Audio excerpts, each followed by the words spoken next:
Two, one. Hello and welcome to the Steam Release Podcast. I am your host, QuiVr, and today joining us is jubilant Jimb0. Howdy. Howdy. I almost feel like you need no introduction, but please do introduce yourself and let everyone know who you are, Jimb0. My name's Jimb0.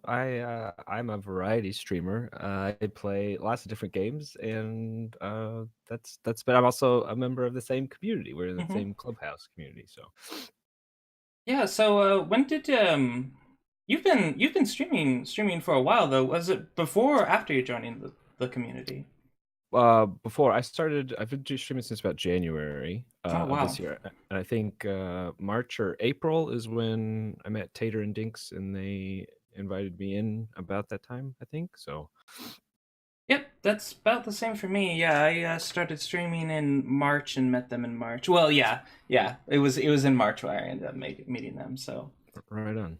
yeah, I used to stream many years, like not many. I'm gonna make myself sound ancient. Like it was about 3 years ago. I did try streaming, but it just didn't work with my work schedule at the time, and and I was like, I don't know, like you make like a lot of really rookie mistakes, and so I am glad that I did that 3 years ago, so that when I did it now, I was like, okay, I've mostly figured out what OBS is.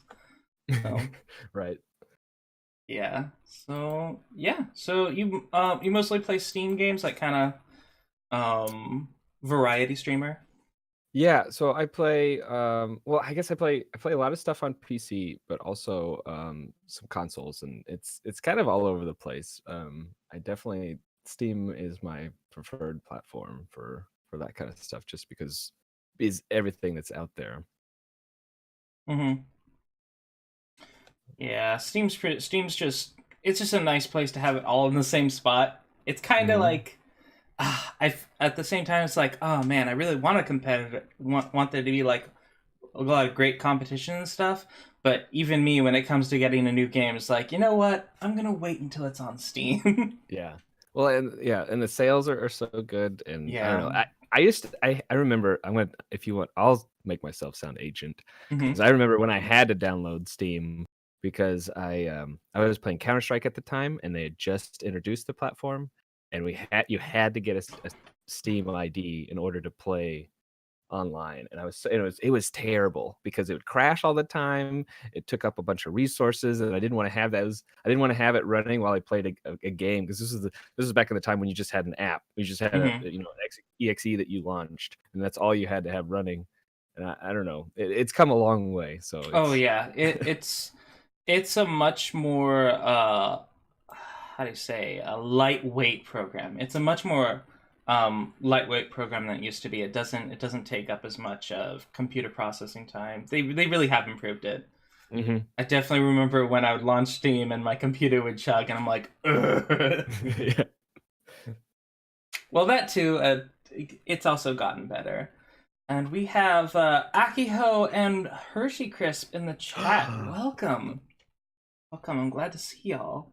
I like those people. Yes.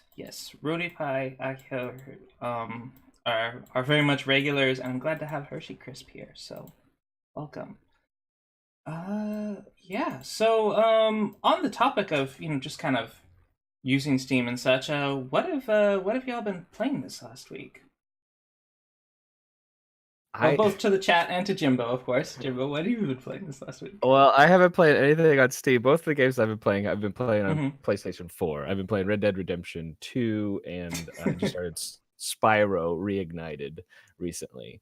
So, but last month, when I did a bunch of horror stuff, I was all over Steam. Steam had so many crazy indie horror games and stuff that I was going through. But Oh man, yeah, there was. I'm not one for horror games, but this year there's definitely been some titles that were really tempting, like really interesting. So I've had a lot of fun watching other people play them. Yeah, like Rhodey was playing Franbo, which I think was really interesting. But yeah. Yeah, Frambo, it kind of reminds me of sort of Coraline. What's the guy's name that made like the kind of style of Coraline? Tim Burton? Yeah, Tim Burton. Yeah, Yes, yeah. it very much kind of gives me. I hadn't thought about it as that, but then in retrospect, I was like, oh, you know, that's kind of like a Tim Burton type game. Tim Burton was a game developer. Yep. So, yeah. As for me, the Spyro gameplay you were doing is, oh man, I played Spyro on its when it was on its original platforms way back when, and it looks so good to see kind of this faithful remastering, and that's awesome. Yeah, I think they did a good job with it. Right. So Hershey Crisp has been saying that they've been playing a bit of Gungeon. I've Gungeon's on my wish list. I need to try it out. That's one of those kind of proven games that's going to be a classic at this point. Oh yeah. And Rhodey Pie, Old Man's Journey, and Putt Putt Goes to the Moon. 157 games complete. Oh, that's 2 more games than I last heard. So congrats, getting through that list. Slow and steady wins the race, Rhodey. And Akiho is 61% of the story for Red Dead. Ah, man. Akiho. And Sins of a Solar Empire. Oh, Sins of a Solar Empire. I think I own that game. I just have not gotten around to sitting down and playing it. So. I tried a while back, but it was like I was younger and it was so overwhelming to me. But I since started I've tried Stellaris, which I feel like is kind of in a similar vein to those huge space games, but they're a lot of fun. Yep. And yeah. So as for I guess I didn't ever actually talk about stuff I actually played this week. This last week I've been playing this game called Portal Stories Mel. Which we actually featured on the show a few weeks back. It is a mod for Portal 2 with its own fully voice-acted story and really actually well-made assets. This is actually made by an indie studio, Prism Games, so they made a mod, and now they actually have their own game on Steam as well. But it is a pretty darn good Portal game. It looks really neat. Yeah, it's actually pretty difficult too. Because it starts off assuming that you've already played Portal 2, so there's no tutorial. You're just kind of jumping in, and it's already kind of at the difficulty that you left off with Portal 2. So it's a very neat game, really interesting story. And I know someday the AI that I'm working with is just going to murder me, but because that's what Portal does. Yep. But yeah, Portal Stories Mel. It's a great mod. It's completely if you own Portal 2, it is completely free, and it comes with its own suite of Steam achievements, etc. So that's really neat. I do like how Steam is doing this, where like certain mods get their own like store page, and the really fleshed out mods. They're able to get like their own store page. It's free as long as you own the thing. Neat. Yeah, no, I think that's really neat. There's another game that I'm waiting for, Enderall, which is a Skyrim mod, where it basically does the same thing as Portal Stories, where it basically makes an entire new game just in the engine. And like Enderall, it's not the world of Skyrim, it's an entirely different world. It's basically just built using assets from Skyrim, and it's something I'm really looking forward to. When is that coming out? I believe it was supposed to come out earlier this year. Yeah, it just says 2018 for release date. Thea, son of Larius the First and Grandmaster of the Order. It's made by some German developers. So, yeah. And besides that, I've been playing Final Fantasy 14, and that's basically what I've been playing Yeah. this week. So there are a few interesting things that are happening this week. For example, there is a Steam sale going on, which how is it? What is the status of everyone's wallets? So far for me, it's been pretty light. I've only gotten two things. I got XCOM 2 War of the Chosen I think was on sale, and then Hitman 2 I got, but I don't know if I got it through the Steam sale. There was a legacy thing, but I don't think it was actually on sale. So that's it so far. But I do have a wish list of, I think, probably like 120 something games that I need to go buy and see which one is which ones are at that price point where I can pull the trigger. I recently trimmed my wish list a bit just because it's getting close to the holidays, and I don't. And you know, there's some things on the list, and it's like, do I really want my brother or cousins buying? Because we usually for Christmas we just buy each other Steam games because we're all Steam gamers. Yeah. And I'm just like, do I really want them to get this game though? Because if they look through my wish list, and I'm just like, okay, I'm gonna trim down my wish list. So I trimmed it down to 150. Nice. It's just like down to 150. My gosh. But yeah. Your game bought you 3 games. Yeah, that basically undoes your month's progress. Yeah, I have my games ranked, but they're roughly because I'm really indecisive. My games are actually just kind of ranked by average review score, because in general I find that's pretty good. There are some games that I definitely have more towards the top than they should be, though. But yeah.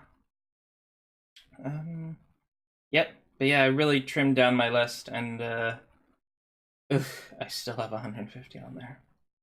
Have not bought anything. Titan Quest though was 80% off. Let me see. Is it still? I think it is.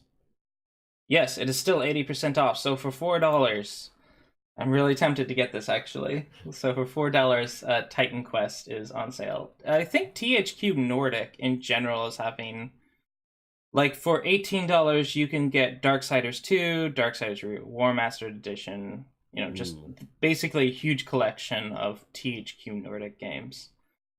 Red Faction Armageddon. Yeah, although I'm not really interested in all of those titles. But yeah, it is a bargain, like $4. I'm like, you know, is it gonna be on sale? It's definitely gonna be on sale in the future. Duh. Like, it's foolish to think that a title on Steam will not be on sale again. My prediction is that Dew is going to buy Titan Quest before the end of this stream. Yeah, I might. I got on my average game completion up to 17 from 16, so maybe I should reward myself, but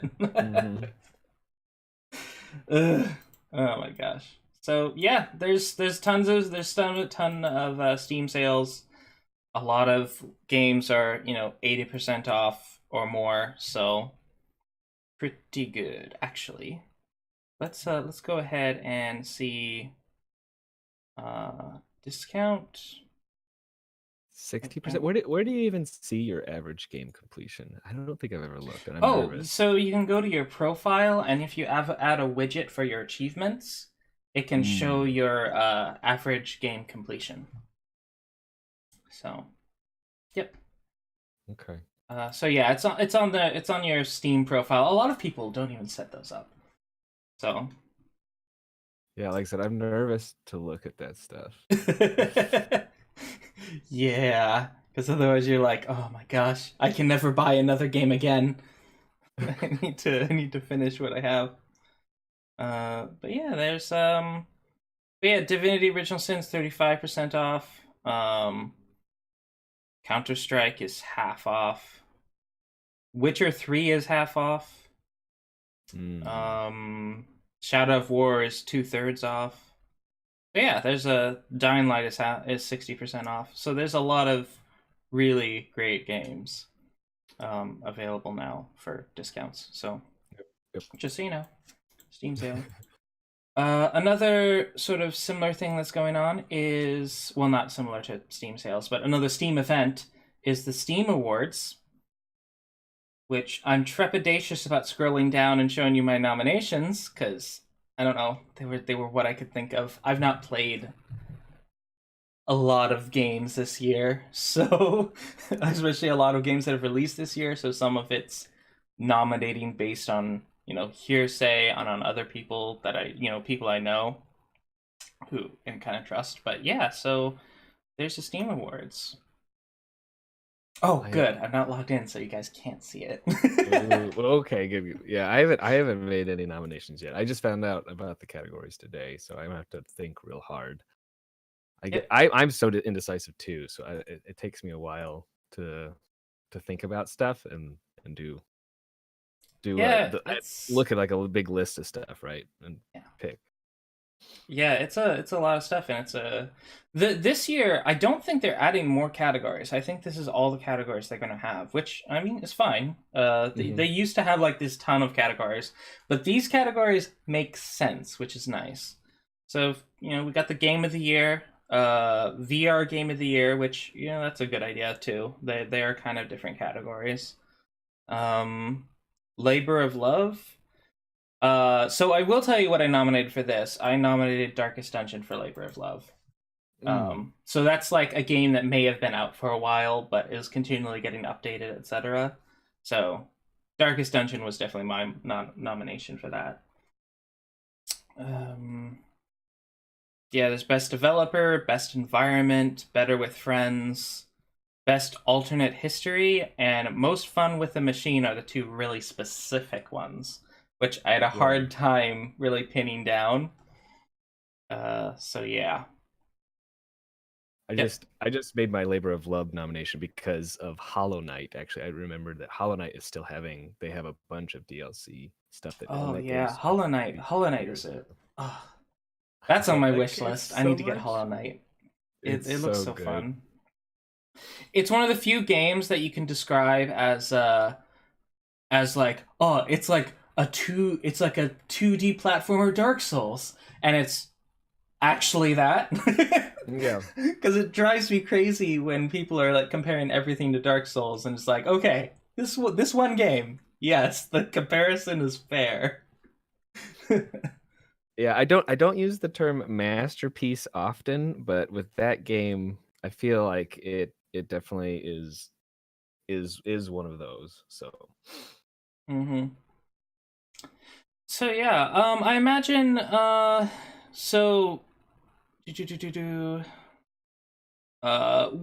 I imagine that they'll do is that the ultimate nominations, like it's gonna be the most popular choices, but then in each category they'll also probably have an editor's choice, to go along with those if they don't line up with the most popular. So I'm looking forward to when the voting happens. But that's not gonna be until February. Yeah. So voting's probably not going to start until February, which is good. It gives people time to think about it. I need that much time. That's for sure. Although every year Steam is pretty good about making sure that some of the less popular games, like it's never going to be an unknown gem, but it's going to be, they'll always make sure that some of the less popular but very deserving games are on the Steam Awards. And sometimes they win, especially if it's a very specific category. So it's cool. It's just a cool event. And with that, we need to probably get to the purpose of the show, which is the release list. Okay. So I know you looked through this, and it was just like, I think you and me both had the same reaction. It was like, this is a weird list of games. There's one game that I was looking at and interested in out of all of the other ones. I'm pretty I don't know anything about them. So, but I looked at them, and some of them look interesting, but I don't know what's going on. Yep. Yeah, it was definitely interesting making the list this week. There's been a lot of there have been some big releases on Steam, But I don't really focus on big releases on Steam that much because everyone knows about the big releases on Steam. Mm-hmm. So it's, and I would really want to provide a service by, going through the whole release list and finding the things that might be interesting. Because the uncurated release list is a pain to look through. Fair enough. Yep. So, Monday, November 19th, our first title is Condition Red. One real quick caveat emptor is that this is an early access title, so it is not complete in its current state. But it's just it's a twin stick shooter kind of thing, right? But on a side-scrolling platformer. Yeah, pretty much. I don't think. Yeah, I guess it would be more like a shooting platformer. Although there are the occasional 3D effects where you have to dodge bullets coming from people further in from you, even though you're going like this, they're shooting at you like this. I don't know, it's hard to describe. So they've got some kind of interesting combination of it's a 2D shooter but with some depth, so that's kind of neat. Yeah, I'm trying to think. There's a Shadow when I think about these kind of games, I think about the Metroidvania stuff that fits in this style, and Shadow Complex is the one that I'm reminded most, kind of like this. But I don't know how much exploration and backtracking and things like that this have. It looks almost pure shooter from the thing, and that I don't know if that's oh, there's an over the shoulder part. I guess that's interesting. Yep. Yeah, so they call it a 2.5D. I gotcha. Looks a bit like an asset flip. Yeah, there's probably looking at this, there probably are some Unreal. I believe they said it was developed in Unreal. There probably are some Unreal Marketplace assets here. But at the very least, the transitions between the 2D and the 2.5D was, fairly reasonably well done. And the RPG elements were also kind of interesting. But yeah, it also does seem kind of like it's very aesthetically based off of kind of Dead Space. But it's a 2D thing. Yep. It is in its early access state. The full game's gonna have 10 levels, but at the moment it's only got 3 fully playable levels. So It's about a third of the way done. There's no reviews on it. But yeah, hopefully it is gonna look a lot better. But yeah, at this point, they're selling it for $9, and $9 for 3 levels, hard sell for me. But yeah. But yeah, it's the 2.5D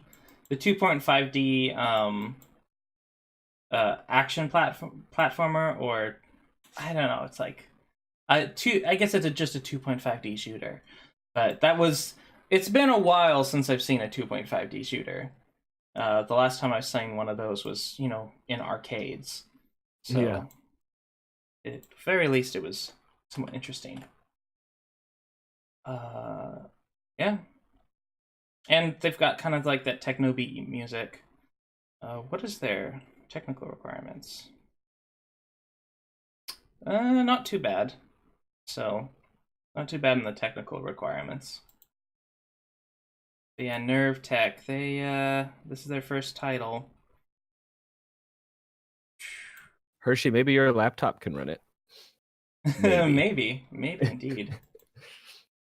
We have speaking of arcades, we have another game that seems to be kind of a souped up arcade. Now this one I added because it has a really neat concept. That is Suprapong. If you ever, it's a new kind of remix on the Pong gameplay, where it's, instead of being a square arena, it is a circular arena, and you just gotta, it's tennis. It's another form of tennis, but, it's like Pong, and you've got this sort of pinball machine paddles to change the direction of the ball.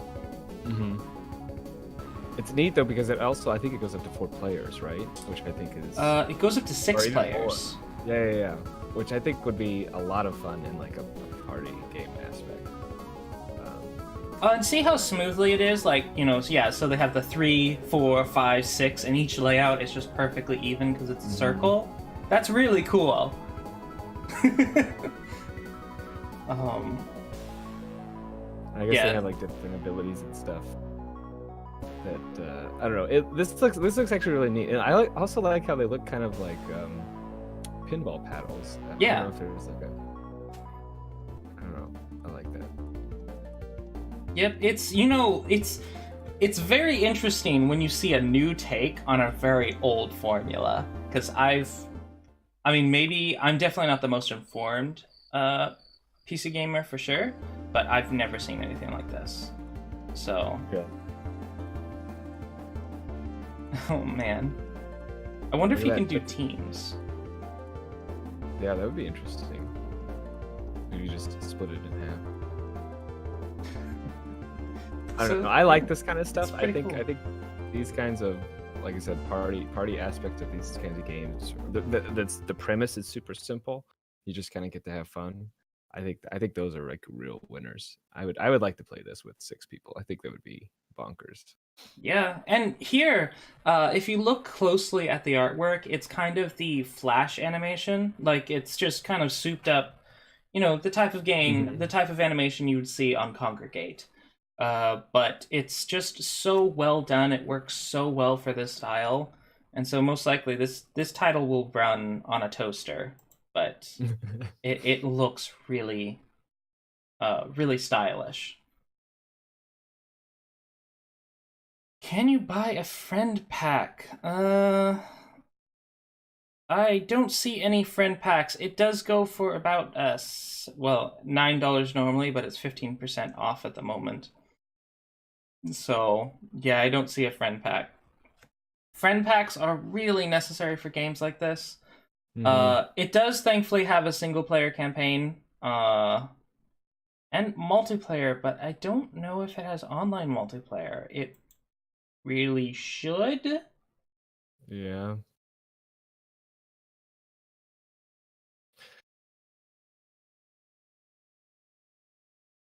Okay, so this person said they like played it with some friends at home, but they don't mention online multiplayer. Let me see about the game. Doesn't it specifically have to say online on the little thing? If it. Oh, the game is meant to be played in local multiplayer. Okay, yeah. So no online multiplayer. You have to have real life friends come over and play with you. Well, that's unfortunate. Yeah. Real life friends. What's that? Also, I feel like yeah, this is the game that you want to play. Like, I guess I need like a Steam Link or a Steam machine because this is like a couch game, right? That you play on the big screen. Yeah. With everybody. A friend of mine has the Steam machine, and it's actually really neat. It's really neat. It's really useful. It's fairly inexpensive, and it's just kind of cool to have a selection of your Steam games just on your TV. Pretty nice. But yeah, yep, Suprapong. It's a cool new twist on the formula. I appreciate that. It needs online multiplayer. Yeah, I know online networking is really difficult, especially for a new indie dev, and this seems to be their first title. But it's something that hopefully they're going to work on in future patches. Yeah, that'd be nice. Yep. Okay. Yep. Yeah, Suprapong. The next title for Monday is a little game, a VR game, Quiver Vanguard. VR. Do you have a VR setup? I do actually. I have hardly used it. But it's PS4 VR. Okay. But I don't generally include VR games on this release list because most of them, they seem to be like worse versions of non-VR games. generally. But you know what? Yeah. Every now and then I see one who's like, you know what? This one's worth at least giving a good mention about. Quiver Vanguard is I've used other people's VR and I've seen like the previous version of this game on Quiv. It is a fairly popular one on VR, but it's definitely not getting much traction on Steam. But VR is a hard sell still. The technology's not ready. And the cost of entry is the big thing too, right? Like I really want to get the Vive or something, and I've the only VR I've used is actually the PlayStation VR, but it was one that a friend has. I think some people have bought into it on Black Friday because some of the sets have been on sale, but it's still a lot for me to swallow at the moment. Yep. At least conceptually, this is the most important thing about VR is the game needs to be something that is actually enhanced by being a VR game. And that's something Quiver Vanguard seems to do, where it's like, it does, there's a bit more of that haptic feedback of you shooting a bow with your controller, the sort of being completely surrounded. Having played other similar games to this, it is actually like, it's a type of game that's enhanced by VR or is better, or could even potentially be better on VR than on a 2D screen. But yeah, a lot of games are like, oh, look, it's just this game, but in VR. That's not a good VR game. It needs to take advantage of the platform.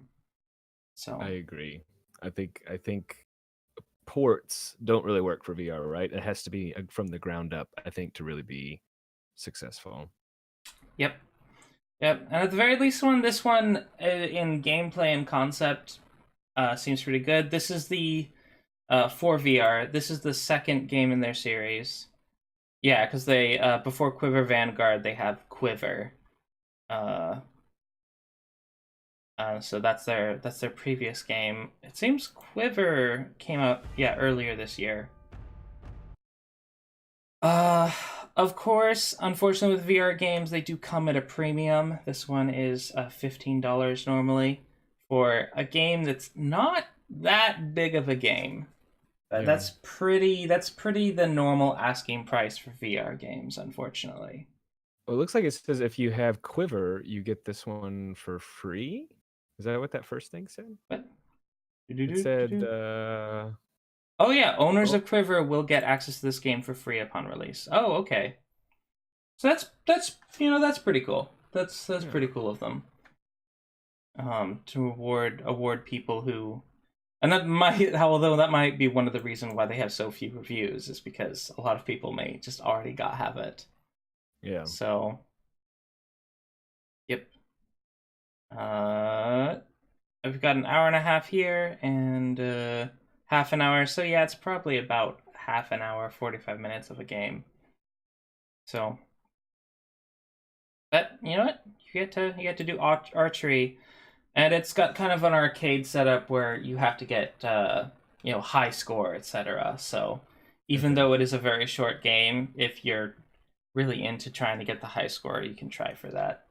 Right. Yep. So yeah. What are your experience in VR? So yeah, I think like Akio, I did the PlayStation VR and like I guess what you have. I played the Arkham, the Batman, the Rocksteady game, which I actually really, really enjoyed. It was kind of like my first introduction to it. So like, you look down, you get the batarang, and like it was like and it was detective focused, I thought, which was really interesting. You're kind of uncovering a story. It had some cool mechanics to do it.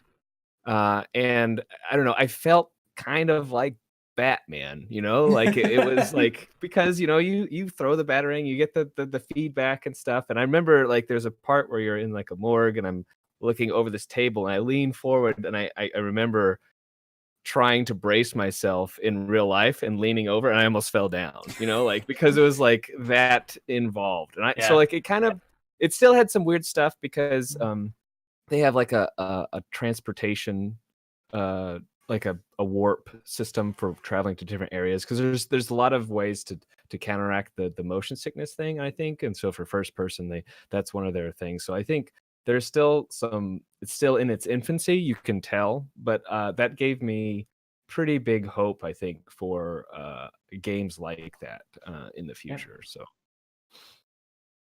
yeah, indeed. There's you just gotta it's not there yet, but there's definitely a really cool potential for immersiveness.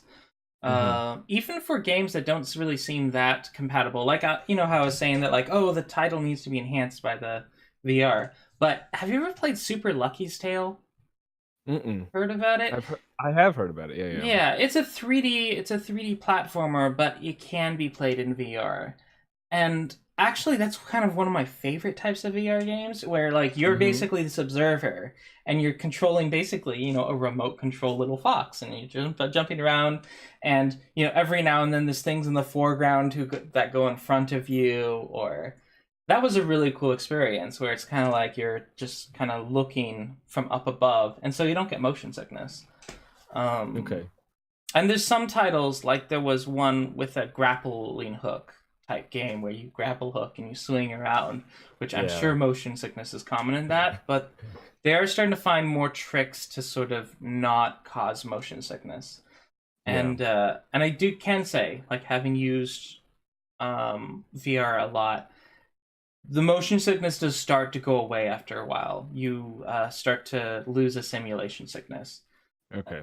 A lot of us as kids may not remember it, but we got simulation sickness from playing 3D games too, like just games on the PC. Yeah, that's interesting. Because I did play the Star Wars Battlefront demo, and that one did sort of get me a little queasy. Oh yeah. But it was cool, right? Like flying it, you get to fly an X-wing. You know, I don't know. It's kind of like a dream. Like if you can get that stuff working, I think it's going to be really nice. I just remember at PAX there was just someone who was trying out. I don't know what VR system it was. I think it was the Oculus, and it was a few years ago. But like they were just like, oh wow, and then just like. Just like it just snuck up on them, like, oh no, just something happened. I don't know. I didn't see what they were seeing. They were just like, it just barfed. It's like, oh, I'm so sorry. This is great. It was just like, that is the epitome of the VR experience right there. Yeah. Oh my gosh. But yeah, VR is interesting. I want it to succeed and really expand, and more games like Quiver to really get out there. Oh, I played a fishing game that was actually pretty good, because it was like a fishing game with RPG elements, so you kind of get to progress and stuff and catch different fish. It was a very chill game because you're literally just sitting still and whoop, whoop. Yeah, fishing games are definitely meant to relax, right? Like that's, yeah. And that's actually really good in VR. It's nice because then they also have the really pretty environment, and you can then look around and just appreciate all the little pieces of art they did. That's the type of game that if you're an environment artist, you would like those kinds of games. Like, yes, someone appreciates me now. Yeah, exactly. All right. Okay, enough on VR. It's an exciting topic. But Tuesday, November 20th, we have a title... Element Space. They got the whole guitar riff going. So this is developed by the developers Sixth Voxel. They are an Argentinian company. Argentine. I'll go with Argentine company. It's XCOM. It's basically a form of XCOM. It is still in early access, and it's got a lot of positive reviews, but it does have some noticeable negatives. Primarily in the balance, which is one of the reasons why the negatives, the primary negative things I've seen is that there's no voice acting, which, it's in early access. They may get voice acting, or they may not, because it is a small Argentine studio. I would be fine with them just having Spanish voice acting, though, and with subtitles. That would be fine. Yeah. Because then you, at the very least, you get the emotional context and then you get the text. So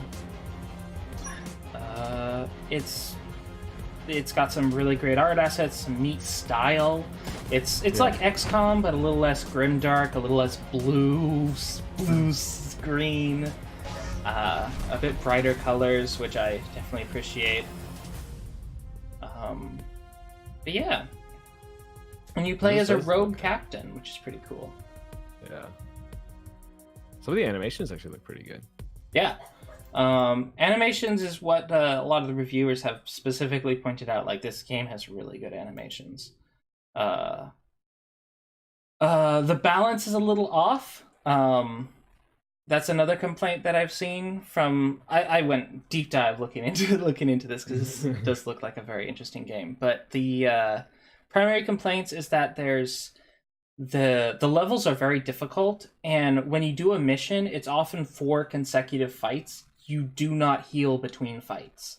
So every time you lose health, it is a bit of a big deal because you have you have to make sure your guys survive to the end. It is fairly difficult. Also, they have the whole thing like the chance to hit, and the only chances are 0, 50, and 100% chance. So they could probably break that up a bit more. Yeah.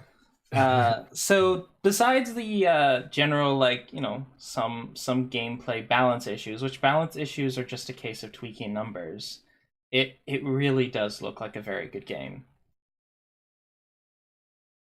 Have you played XCOM before? Like, are you in other tactical RPGs? Like, is this your jam here? I have played very little XCOM. It's not really my jam, honestly. I've watched many hours of people streaming them, and it's not a genre I'm very much into. But I did play games like Shining Force. That's kind of my sort of game.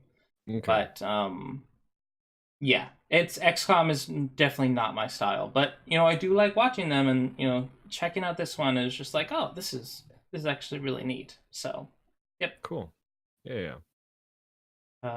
It's probably, I think, on this week, I would say this is probably one of the most impressive of the titles. Right.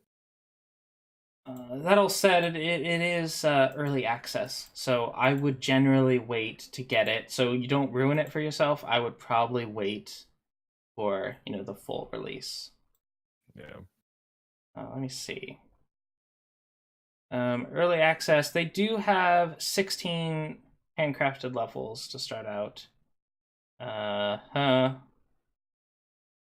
8 companions, and eventually full version. Okay, so the full version is going to have plus 50% more content. The big finale. So they don't. So basically, at the current point, it doesn't have the climax of the story. So okay, but it is, I guess, going to be story focused, which is nice because it's only single player, right? There's no multiplayer here. Yes, it is only single player. So story is king, right, Rhodey? Yes. So provided they have a good story, that's gonna be really neat. The thing is, looking through the reviews, I never saw anyone particularly bring up story that much. They were mostly bringing up the gameplay elements, which, knowing people who like games like XCOM, there's not a whole lot of lore nerds. I mean, they do exist, but a lot of it's all about the gameplay. It's all about the strategy. Right. And the story is just kind of those cutscenes that you have to skip through. So I do know, like, that sort of player base, that's kind of the attitude about story. But, hopefully it's good. It's kind of a neat concept because you're a rogue captain and you're out, going after an underground terrorist network outside of the law. So you probably have the law after you too. So it's just, it's neat. It's a neat concept. Yeah, no, I agree. Oh, man. The next title is Protocol, which is it gonna... Oh, man, did I misspelled? Bingo. How we Yeah. met is a I cannot stupid spell. story. Both drunk. Either of us barely. So this remember is the thing, one game but that I have our actually looked adventures at after the hangover have before been just today or the awesome. other day. Yeah. Oh, shit. Because I get really The work into is these waiting kind of for you. first You person. have to follow the protocol. Now this does have a VR version as well, right? I think. I think it did. But this Quote kind your of wife. Yeah, spooky, but it's supposed to be like a mix of spooky and funny, Let's which spice up your is training a interesting. little. But Hey, this is this- these I like these types of games, especially I on got no Steam. other Like these are option, kind I of guess. the Nope. I thought you the liked most games a bit rougher. that I guess Hey, maybe kind we of need games a that I save play. word here. I would No say. worries. Your suffering will end soon. The voice acting is so like budget. I love it. It's very budget voice acting. It seems very campy too, like maybe even like purposefully so. I don't know. Yeah. I also like the sensor, like just the random censoring. It's just like, oh, they just have sensor blocks up for that. Yeah. So, you know what? Cringy voice acting, check. That's a plus in my book. It does have mixed reviews at the moment. So buyer beware. Read the reviews. It looks like it's about a 7 to 9 hour game. Yeah.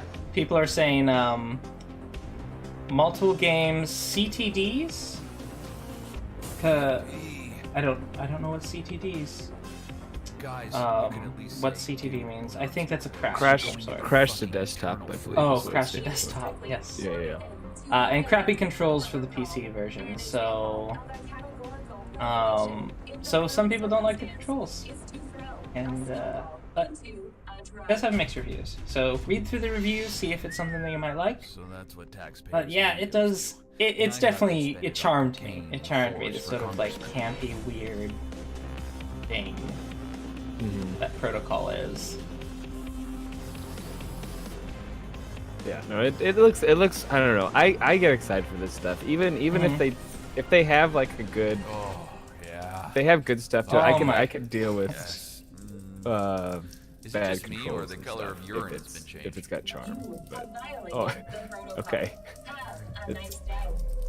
It's like Breath Edge. Hey, You can do that in Breath Edge too, actually. there's a toilet scene. Clearly, top game. Yeah. So that's Duke Nukem. Yes. Yes. Oh my gosh. Yep. The artwork's pretty okay. I kind of like the sort of aesthetic and lighting going on. But yeah. And basically it seems that if you break protocol, like there's a bunch of rules that you have to follow, and if you break the rules, you're in trouble. So and I think this one they don't have they have specific checkpoints they have to get to. Yeah, you have to load from checkpoints. You can't save at initial spots, and that's one of the reasons it got a negative review. Which personally I think is more of a stylistic decision. Just as long as the checkpoints are fair, that's what I care about. Right. So because I think games can be fine with, just having checkpoints and not having autosaves. It just, stylistic decision. Yeah. This game could be my jam. Yeah. Also, just to say, the Stanley Parable on the More Like This is only $3.74, which is actually really good. Oh, really? I don't know if have you played the Stanley Parable yet? It's a household name, but I don't have too much of a concept about it. So Definitely something that I think is best if you the less you know about it, I think the more you'll enjoy it. Mm-hmm. Of course, Rhodey's played it, but and also Event Zero is a really interesting. I really enjoyed those games. They're like, again, those first person kind of Stanley Parable has some good humor and some interesting concepts, I think, that are really unique. They're kind of the first of the kind of quirky walking simulator, like the big kind of popular ones, I guess. Yeah. But $3.74. I didn't mean to derail, but I saw that on the thing. That's It's totally worth the price. Yeah, it's got like 30,000 reviews, very positive. That's probably a pretty a pretty easy sell right there. Stanley Parable. So yeah, if Protocol's not your jam, the Stanley Parable is still there for you if you haven't checked it out. Our next title, we're done with Tuesday. We're on to Wednesday, November 21st. We have Age of Civilizations 2. So this is one of those, basically, you play as a country and you take over different regions. It's all map-based. There's no RTS elements, which makes it a bit more interesting to me. But, yeah, so... all about the whole, sort of your own political machinations taking over chunks in the world, which is very interesting to me. I love geography games. Yeah. Have you? What was the last game I guess that you've played that was similar to this? Similar, probably Shogun 2, at least, but minus the RTS elements, which I don't play Shogun 2 for the RTS elements. I play it for the map gameplay. You can skip those too, can't you? Like, so you could play it purely map based. Yeah, you can. Although winning is a little difficult. Yeah. So, because basically, you just get wasted. It's not very fair, is it? I think, Mm-hmm. unless you have like an overwhelmingly powerful force. Yeah, because even if you have an overwhelmingly powerful force, because it's all chance based, if there's still a chance that this little tiny enemy force could wipe out your guys. Yeah. And if that happens, you're like, well, that's not good. That's a lot of resources. Yeah, I remember too skipping one, and I had like a general, like I think it was like a command of like 10 guys on cavalry that I always kept in the back. And I remember winning, but I lost like 2 or 3 of those guys. And I was like, well, if I was actually playing this, there was no way I would lose those people that are like in the very back. And so I had to replay it. I was like, I'll just do it. But I like these types of games, but I've never played anything that was purely map based like this. Like it's always had some element. So, but it looks it's a good looking map. Yeah, it is a good looking map. And at the very least, like as a kid who kind of like had an atlas, like I had one of those National Geographic atlases growing up. I mean, it was from 1970 or 1960, so it was an old atlas. But I would spend hours poring over through that. Yeah. So this is a bit more kind of in my vein of interest. But for geography nerds and history nerds, like just being able to see all these different countries that I've known about, that a lot of people may find pretty obscure. It's pretty cool, and it's like this kind of neat sort of alternate history type game where you can change the course of history by making different decisions. So, establish the Swedish Empire. Yeah. So, keep the Byzantine Empire alive, that sort of stuff. It's just cool. Yeah, I think that's neat. Yep, very cool. Like it. Let me see. It can run on a toaster. So if you can't run the Total War games, you can definitely run this game. But granted, Total War fans and map fans it's different. It's different categories. Yeah. I'd play Total War for the map though. So yeah, Age of Civilization 2.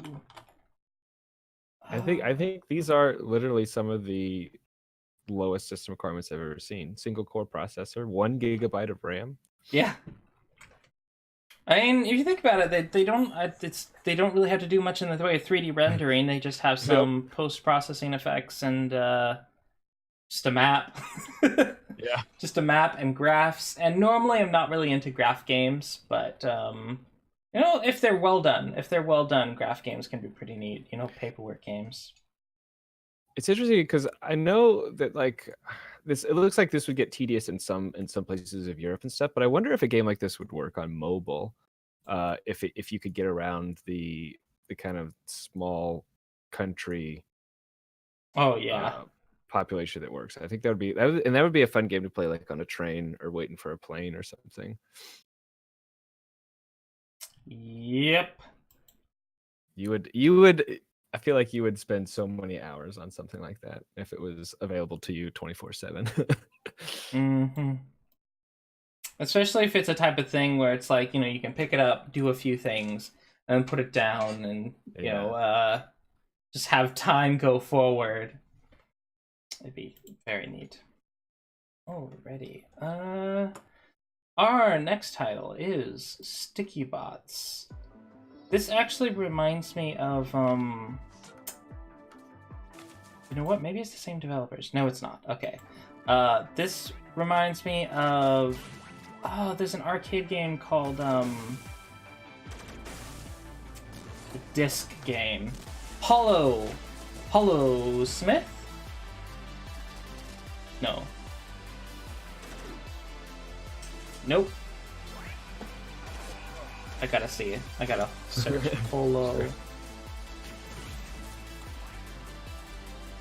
Nope.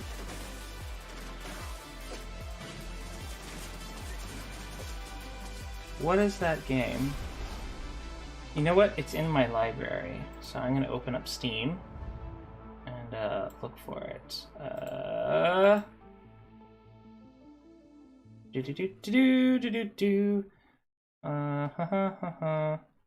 Platform. Nope. Where is it? Where is it? Darn it. No, I own it. Oh, it's a free game, so it may not even show up there. Gosh darn it. That's one thing about Steam, is that if it's a free game and you don't have it downloaded, it doesn't actually show up anymore. Hollow Spark? Let me see. Spark. No.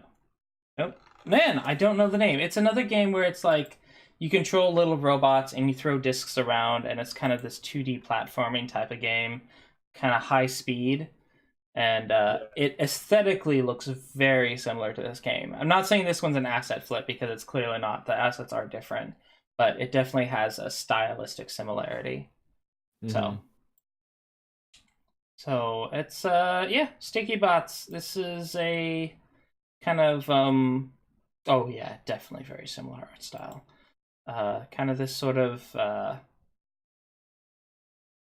multi-bot, kind of arcade combat with this whole, the sticky effect where you can chain together things, which it's kind of neat. It's kind of neat. I think the movement mechanic is really cool, where you stick to the surfaces and you kind of have another thing to worry about while you're moving around. And it does have online multiplayer, but it also has single player. So okay.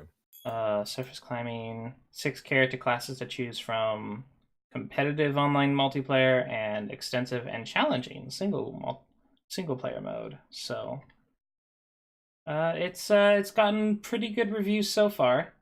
How many hours, people? Granted, this has competitive, so this person has like 55 hours on it. Oh wow. This person has 14 hours. With multiplayer games, it's kind of hard to tell like how much actual content there is, because it's really kind of infinite content depending on how many matches you play.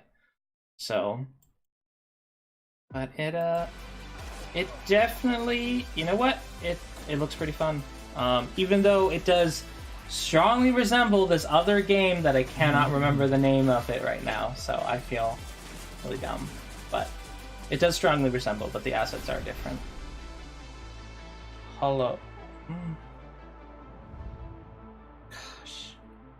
Man, it's gonna drive you crazy. It's gonna drive me crazy. Yeah. Disc? Maybe it's disc? Hollow disc, maybe? Hollow Drive! Bingo! That's what it is. I was on the right trail. But yeah, Hollow Drive. And I mean, granted, that other game was a 2D game, art-wise. This one they use 3D animation. But yeah, the UI and the general art style is very similar. But this one is 3D, the other one's 2D. So. Oh, yep. Interesting. Yeah, very, very. Yeah. Well, I guess there's a few games that are kind of in this vein. Yeah, this sort of aesthetic. I have no idea what to call it, but it's kind of that sort of arcadey. I don't know, arcadey with robots, and kind of very round, very soft edges to everything. So they keep things very round and friendly looking. So, yep. This Holo Drive, by the way, is very fun. It's a pretty fun free game. It's fairly popular, so queues do hit, especially on the weekends. So you can get some neat multiplayer games. And it's also just fun to just hang out and play with people, and it's free, so it's an easy sell. Yep. Sticky Bots, let me see. This is $9, so that's one thing. But it does have a single player mode. I think it would have probably been smarter of them to have a much lower price or free, and have some sort of like Holo Drive, a sort of just cosmetics and stuff that you can buy. Yeah. It's tricky, especially when you want to play with friends and you have to.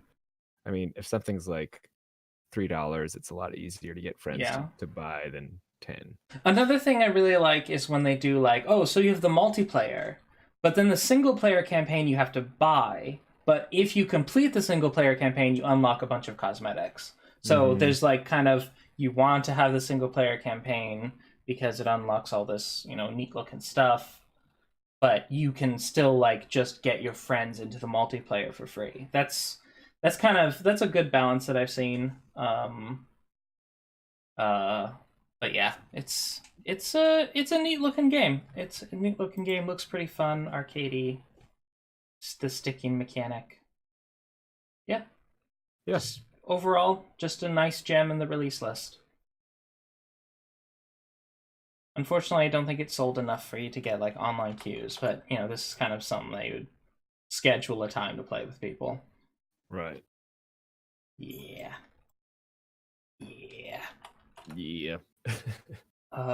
Thursday, November 22nd, we have a title. We have our pixel art title of the day. Normally we have multiple of these, but here's our pixel art title. It's POWERCUT Incorporated. Basically, you are the guy in charge of managing the electricity of your office. And I guess you live in a third world country or something, because your electricity is very rationed. So you are off like connecting electricity to all the different things, and manage your cute little helpless employees and don't run out of power. Man, it's been a while since this reminds me of all the like Sim Tower and all that stuff, and it's been so long since I've played those. These games always stress me out so much because there's so much going on. Oh, it's an eco policy. I got you. Oh, okay. That makes sense.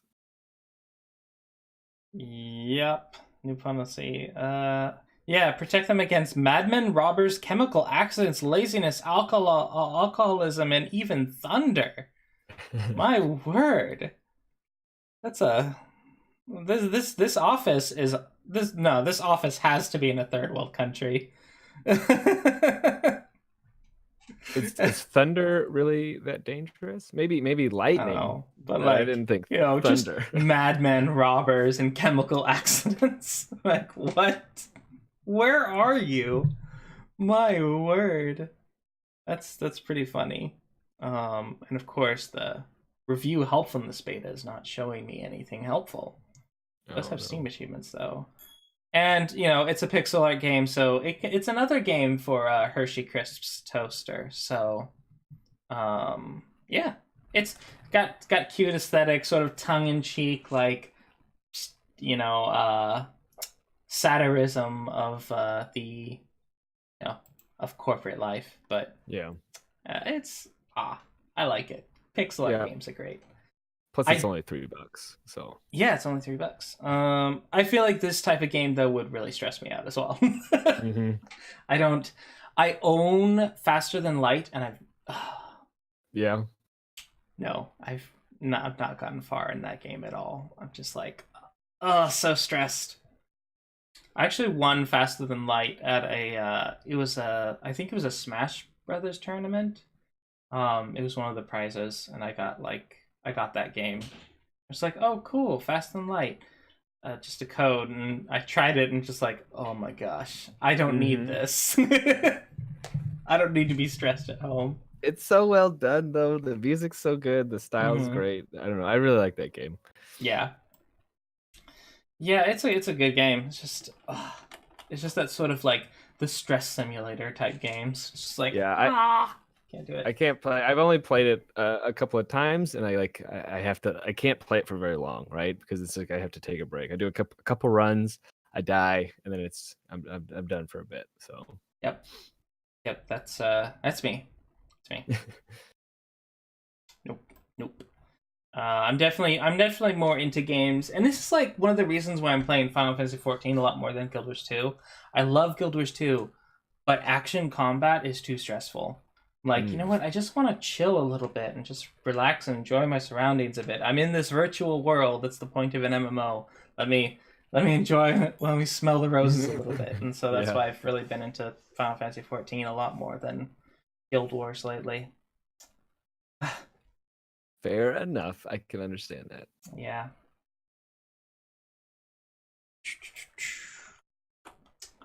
Maybe it's just me getting old. My reaction times are going down. I might be in a similar boat to you, because I definitely like the more relaxed experience than these days than the hyper intense competition stuff. So I see people talking about like, oh man, action combat or bust, and I'm just like, you know what? Nah, man. Nah, so man. I'm guessing Black Desert Online is not for you either. They have action combat in that game, right? So the thing with Black Desert Online, that game's actually okay in my book, because it's not a kill box. It's not just like, a mass murdering simulator. You have crafting, you have bartering, all this. You have all these other systems, and you can run on roads without generally encountering mobs, so you're not constantly harassed. So when you want to do combat is when you want to do combat, and outside of that, it can be a very relaxing, enjoyable experience. So it's just that's something that Guild Wars 2 doesn't have yet. It's mostly just combat, and a lot of their newer zones are very high on the enemy density. So, and even if you're standing in a safe place, a random event will start up in that safe place, and you're like, "Oh, I'm dead." Yeah. So I don't know. Just gives you like this constant like, what is that? I'm gonna die. Yep. Now, this next title may be a little bit better known to folks. You have 10 seconds 3.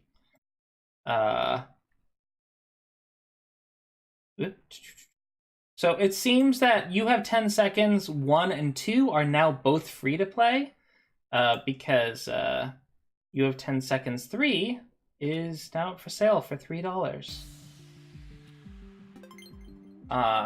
Basically, this is like you get a small puzzle and you have 10 seconds to solve it and succeed.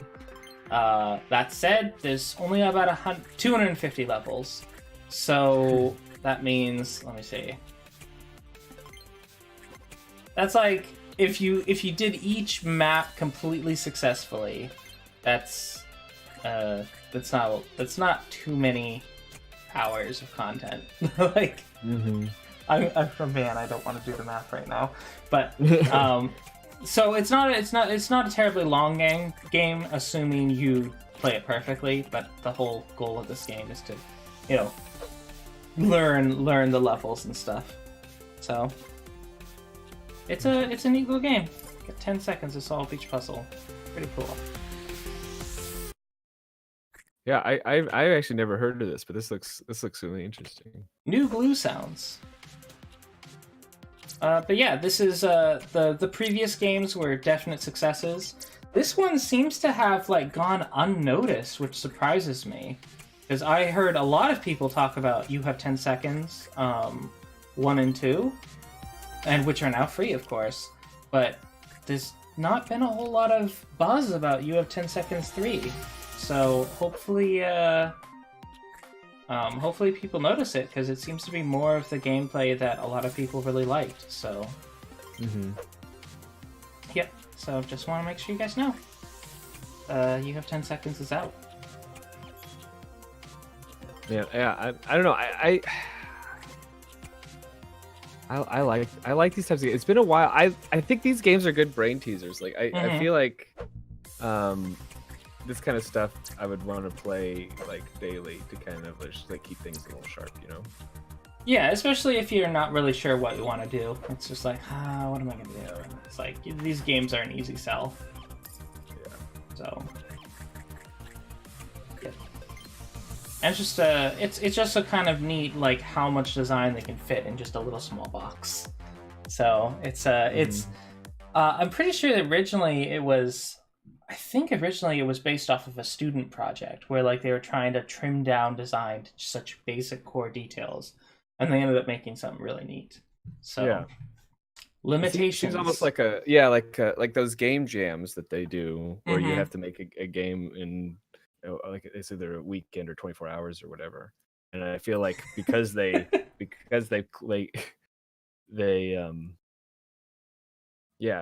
focus it down, you get something that's kind of raw and interesting and roady. I agree. Mousy hands. I've never heard that. That's great. I've never heard that term before. Mousy hands. Yeah, I like these kinds of games because you know what? I may have to end up checking out all of these. Yeah, I think I'm gonna go ahead and add You Have 10 Seconds onto my wish list, but I'm not signed in right now. But back on my signed in page, I'm gonna get You Have 10 Seconds 1 and 2 and put 3 on my wish list because this looks pretty fun. Yep. Tamation. They also made the game Disparity, which seems to be another platformer. They made this back in 2017. Yep. So they seem to do a lot of the sort of QB platformers. You know what? That's pretty cool. I'm cool with that. I love platformers. Yeah. So looks like I have some games to add to my wish list. Oh, this is 99 cents. See, these guys know how to price their games. Yeah. They're very easy sells. So I'm hoping You Have 10 Seconds ends up getting the attention it deserves. Especially coming from a company where all their previous games are positively rated. I think they're just getting overlooked because of the slew of releases. Yeah. Lose your patience very quickly. Well, that's a thing. Like, have you ever played VVVVV? Yeah. You ever played this one? I have played that one, yes. Yeah. I feel like the 10 seconds is kind of similar to this one, where it's like it's very quick, but there's a very quick loop over from failure to getting to try again. Like you fail, try again immediately, fail, try again immediately, fail, try again immediately. And so I feel like that really helps a lot with especially difficult platformers. There's a lot of little check marks. In like the game where it's like 10 seconds to solve, you literally have a check mark every 10 seconds. So you there's not too much to start over. But yeah, some people do not have the patience for that kind of platforming game. I think Celeste is another good example of like, you know, every like screen is its own little level and puzzle, and if you die, you just start the screen over. Oh yeah, I need to get Celeste. It's really good. Yeah, I did start playing VVVVV recently. I haven't finished it. I've rescued 3 of the guys.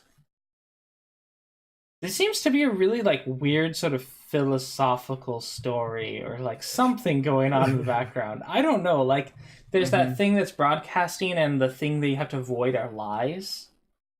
And it's like there's all these little things where it's like you have to avoid these words, or you know, these words that seem to be attacking you, like lies or I don't know. It's just very strange. And then every map has their own sort of title, and it's like, what is all this? I don't know. Yeah. Yep. Are you trying to get a message across, or are you just being cheeky? don't know. Yep. But yeah. Next title is Maia. This is the honorary jank title. It's very loved by people who love it and very hated by people who don't. So it's got pretty mixed reviews.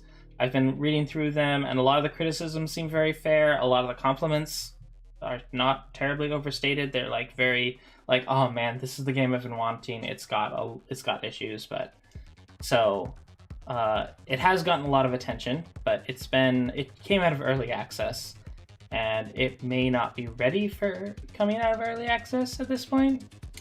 But it is going to continue to get regular patches. It's a colony building game where you have to basically make a colony and survive on some hostile world. Which I know some people who would be very interested in this game. But yeah. And look, you raise turkeys. And you light things on fire. Yep. No, it looks interesting. I Oh don't know, yeah. I'm trying to think of the I guess the last like kind of survival building game was Frostpunk that I played. So but I didn't ever finish it. I need to go back and play that one. Akiho recommends RimWorld. Yeah, so Maia has been in early access for many years. Okay, I had no idea that yeah, even now you can't buy it. So RimWorld may be a better alternative to Maia, but you know, it's out there. It's being developed by Simon Roth, and it's just kind of one of those these jank games do kind of interest me a bit, just because they're always kind of experimental. They're always doing something weird or interesting, and I just do hope that eventually it does get to a state where it is, you know, where it can change from being a mixed review to being overall positive. So yeah, Akio brings up a good point though, because I feel like a lot of games that are janky or similar like this, they usually have another game in the same vein that does everything right. You know, like, and so it's like they're competing directly with something that I feel like checks all the boxes, and then you have this one that might have some interesting stuff that it does, but maybe just doesn't have everything quite together. So it's like, which one do you pick? You know? Yeah. And to be fair, I have heard like amazing things about RimWorld. It's yeah, and it's definitely not that much more of an ask to get RimWorld, and it's pixel. It's not pixel, but it's very like, you know, very drawn, cartoony, almost pixely graphics, but not quite. But it's the programming on RimWorld is really good. Like, they have all these different AIs. Their AI programming is very, very good in this game. I've heard and I've seen a lot of people that just this is a very popular game, and it's very popular, I think, for a reason. Like this, yeah. We are survivors. We built, mined, harvested, endured frightful conditions. This is made by Ludion Studios, and I believe this is their first title. But yeah, yeah. So that definitely makes Maia a hard sell when, you know, there is sort of this other alternative. But if you're looking for a different aesthetic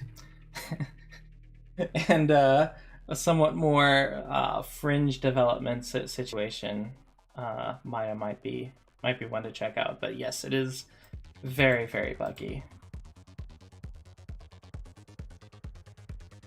They both started off with one guy in the bedroom.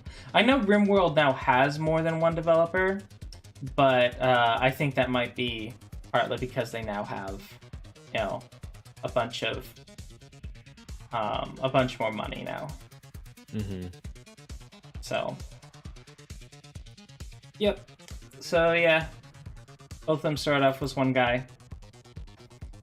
And yeah, with Maia, that basically wraps up our release list this week. I would say definitely the highlight for me was Element Space. Yeah,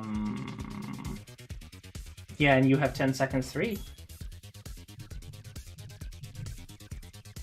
Very cool. I don't know, Protocol. I'm really interested in. Protocol seems really interesting. Hopefully it's not just like a worse version of the Stanley Parable. Yeah. But yeah, hopefully it's good. It's kind of an unfound gem, hopefully. So I'm always hoping for that in this release list. Honestly, this was a weird week for releases. Generally, there's sort of a certain set of games. Like there's going to be an RPG. There's going to be some sort of vehicle game, racing or something or other. There's going to be, there's almost always like a certain set of games. And this week that wasn't the case. Wow, that sun! My word, the sun came out. Wowza! Woo!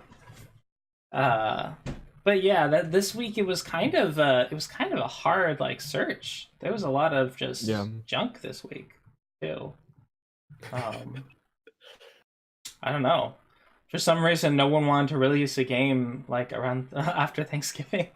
It's Black Friday, guys. I was expecting a bit bigger of a release list, but yep.